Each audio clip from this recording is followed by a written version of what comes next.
Okay, so imagine like a world where, aging isn't a one-way street, like where we can actually live longer, healthier lives. That's the big idea behind all of this longevity biotechnology stuff. And well, today we're going to dive deep into a research paper just overflowing with these groundbreaking findings. And it was just published last week. Really? Wow. Yeah, it's called, get this, Longevity Biotechnology, Bridging AI, Biomarkers, Geroscience, and Clinical Applications for Healthy Longevity. It's a mouthful. It's quite a title. Yeah. What's really fascinating about this paper is that it brings together insights from over 125 leading experts, and they were all at, that big aging research and drug discovery meeting in 2023. Oh, right. Yeah. So this paper really captures like the pulse of this whole like rapidly evolving field. It's amazing. That's so cool. And for anyone listening who really wants to understand, like where this field is going, like especially the role of AI, this deep dive is for you. You got it. AI is the paper really drives home how AI is basically becoming the driving force behind a lot of the exciting breakthroughs. It's not even a tool anymore, really. It's like AI is the scientist now or something. It kind of is. So we're not just talking about adding years to our lives here, right? We're talking about like adding life to our years. Exactly, yeah. The paper really emphasizes that it's all about health span. That's the important thing, not just lifespan, you see. I get it. Yeah. So we're talking about like those vital, disease-free years. Those are the ones you want. Those are the good ones. Yeah. Yeah, which is a huge shift in thinking, right? It's not about, just fighting off individual diseases anymore. It's tackling the entire aging process itself. Exactly, and you can see that in the investments too. I mean, in the past decade alone, the field of aging research has just exploded. Yeah, I bet. I can only imagine the excitement at that meeting. Okay, so AI. It's almost like it has superpowers or something when it comes to aging research. It kind of does. Like, take biomarker identification. AI is like this master detective, right? Right. Analyzing tons of biological data to find those little clues that can reveal our true biological age. Which, as we know, isn't always the same as our chronological age, like how old we actually feel. Right. Sometimes those numbers don't quite match up. You got it. And AI can see that. It's faster, more precise, and it can see these patterns that traditional methods just miss. So it's like AI is giving us a glimpse beneath the surface, like telling us what's actually going on at like a molecular level. Precisely. And you know what's so cool about that? What? Well, if we can identify those biomarkers early on, it's almost like having a crystal ball. Oh, wow. For our health, you mean? Yeah. Wow, that's incredible. But it's not just about diagnosis, right? It can do more. What about drug discovery? How does AI play a role there? Oh, AI is revolutionizing that whole process. Like, think about senolytic compounds. Senolytic? Yeah. You know how scientists used to spend all this time testing compounds one by one, trying to find new treatments for all these age-related diseases? Well, now AI can potentially do that work in a fraction of the time. Wow. That's incredible. Okay, so for anyone who just tuned in and is wondering what the heck a senolytic is. Oh, right. Well, think of them like a cleanup crew for your cells.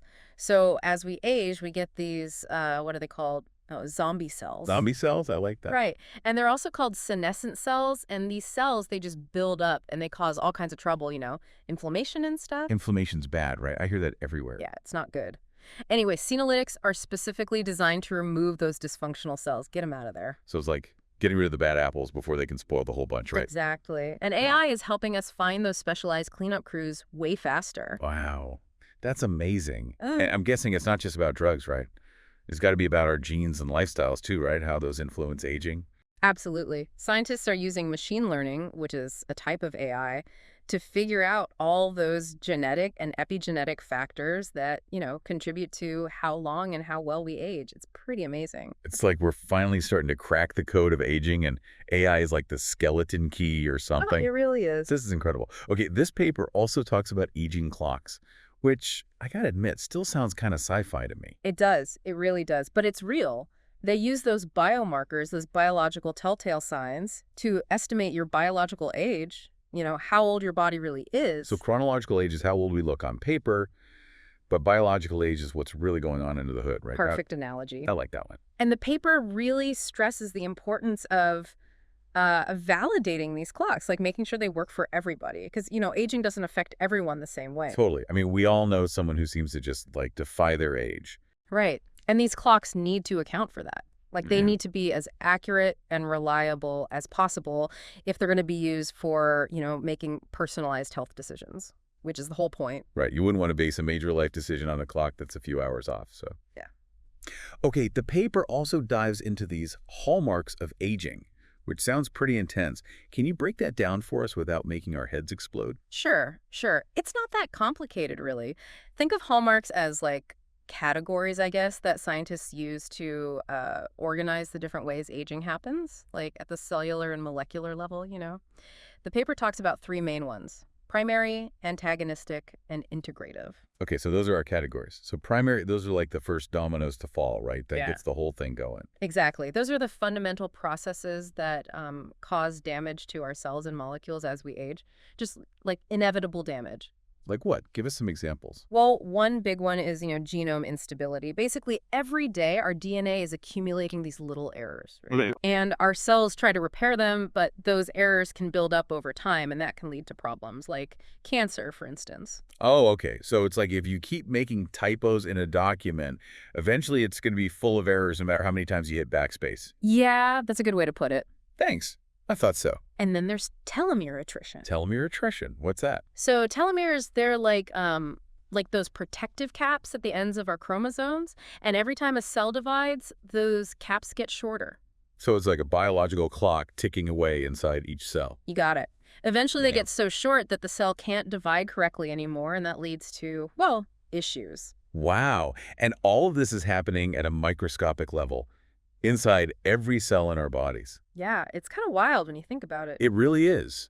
So we've got damage and then, well, I'm guessing our body doesn't just let that happen, does it? You're right, it doesn't. And that's where the antagonistic hallmarks come in.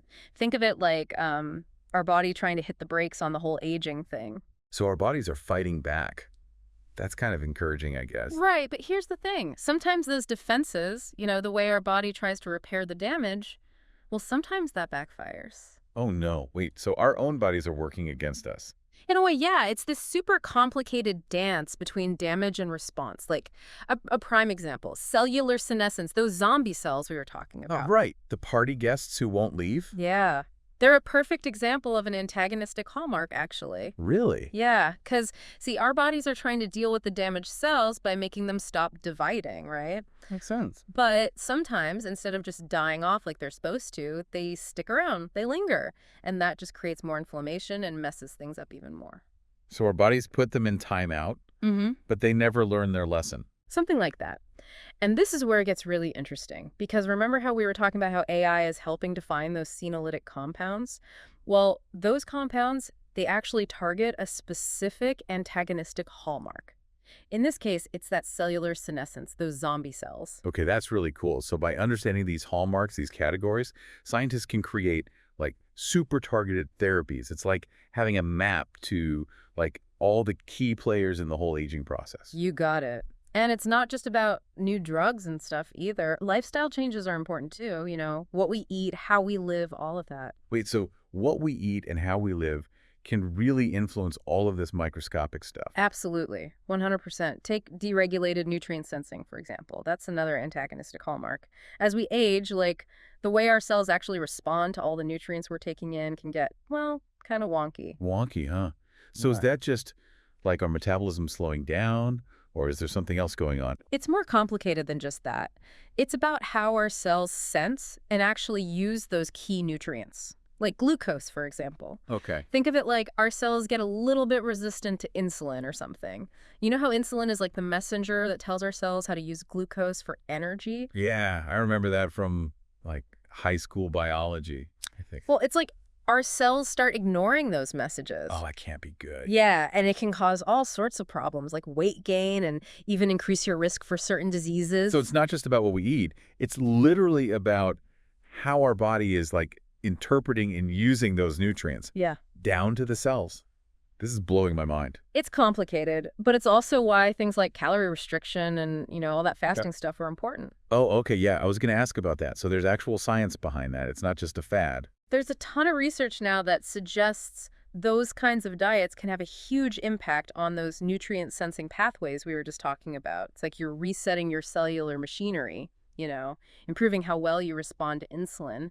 and that could potentially slow down aging. So all those people doing intermittent fasting and those crazy fasting mimicking diets might be onto something. The research is definitely promising. But, food and all that isn't the only thing that plays a role. We also have to think about mitochondria. Oh yeah, mitochondria, the powerhouses of the cell. There you go. They're super important for aging. I vaguely remember learning about them in school, but refresh my memory here. Why are they so important to the aging process? Well, they're the ones that actually produce all the energy our cells need Right, to function. right. But just like anything else, they can get worn out as we age. They're not invincible. Right, so as we get older, our mitochondria aren't as efficient at, like, producing energy. Is that what leads to all those feelings of being tired and, like, having low energy that we usually associate with getting older? That's part of it, definitely. But it's actually a lot more complicated than that. See, when our mitochondria get all dysfunctional, they can release something called free radicals, which are basically these unstable molecules. Free radicals, are those Yeah, bad? no, they're not good. They can cause damage to our DNA and other cell components. Oh no. So not only are we getting less energy, but now we're causing more damage too. It's a double whammy, basically. But that's exactly why researchers are so focused on mitochondria and trying to find ways to keep them healthy. I can see why.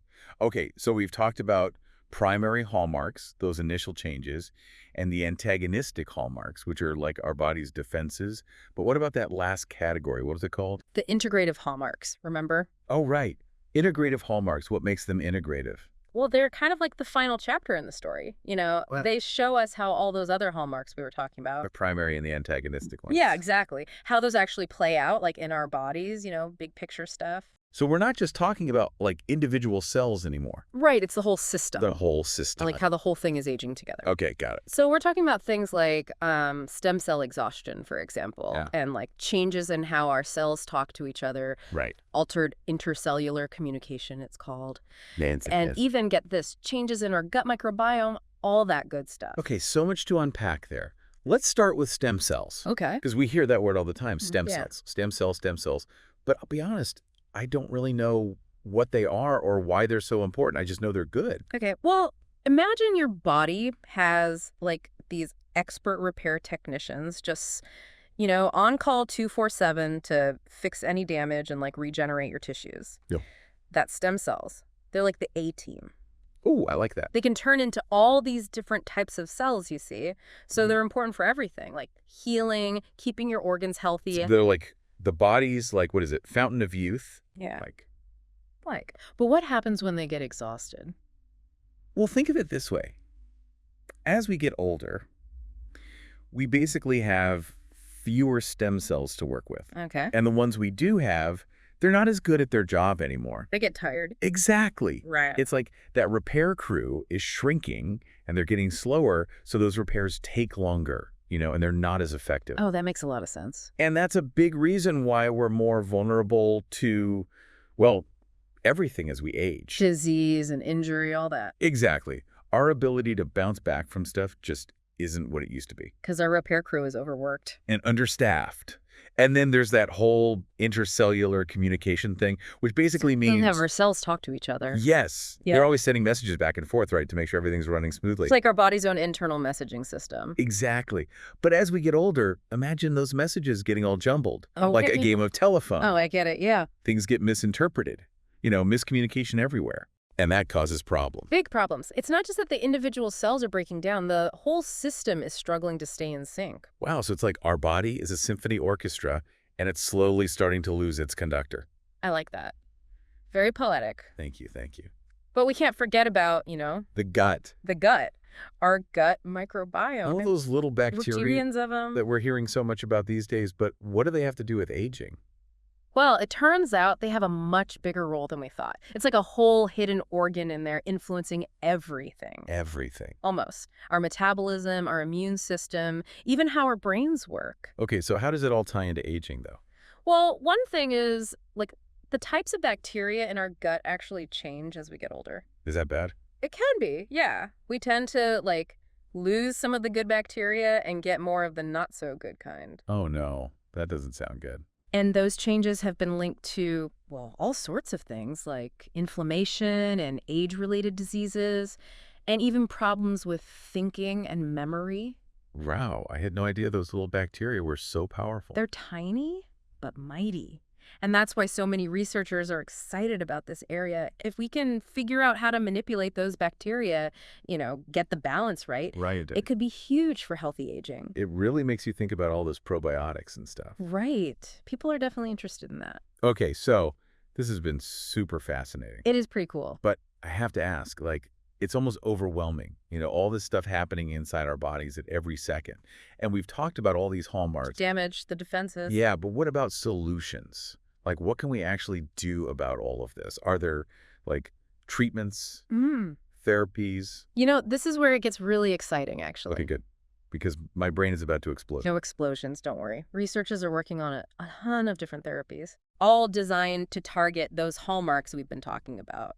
So, give us the highlights. What's in this anti-aging arsenal? Right, a whole arsenal. Lots of cool stuff in development. Okay, so, what's the most promising stuff? Give me some hope here. Oh, there's tons of hope. Remember we were talking about Senolytics? Those drugs that are the cleanup crew, getting rid of those senescent cells? Yeah, the zombie cells? Yes, exactly. Well, there are actually a bunch of clinical trials happening right now, testing those out for all kinds of age-related diseases. Really? So this isn't just, a theory anymore. This could actually be a real treatment. Fingers crossed. It's looking good. And then there's this other thing called Xenomorphics. Xenomorphics, what are those? So they're kind of similar to Senolytics, but instead of just destroying those senescent cells, they kind of just calm them down. Okay, so less of a demolition crew, more like a negotiation team? Exactly. They're like, hey, calm down. You're being disruptive. I like that. It's less aggressive, I guess. Interesting. Okay, what about all that nutrient stuff? The nutrient sensing pathway. Oh, yeah. Well, we were saying how calorie restriction and fasting can have a big impact, right? Right. But let's be real, that's not for everyone. Yeah, I like to eat. Me too. So scientists are trying to find other ways to get the same benefits, like compounds that mimic the effects of calorie restriction, but without, having to actually do it. Wait, so a pill? That would be amazing. Right. A fasting pill. Who knows? It could happen. It's crazy. Okay, and what about our little mitochondria? We can't forget about those guys. They're very important. Well, like we said, researchers are super interested in antioxidants. Because they fight those free radicals, right? Yep. And they're also looking into compounds that could, boost mitochondrial biogenesis. Hold on, say that again. Mitochondrial Biogenesis. It's Oh. a mouthful, I know.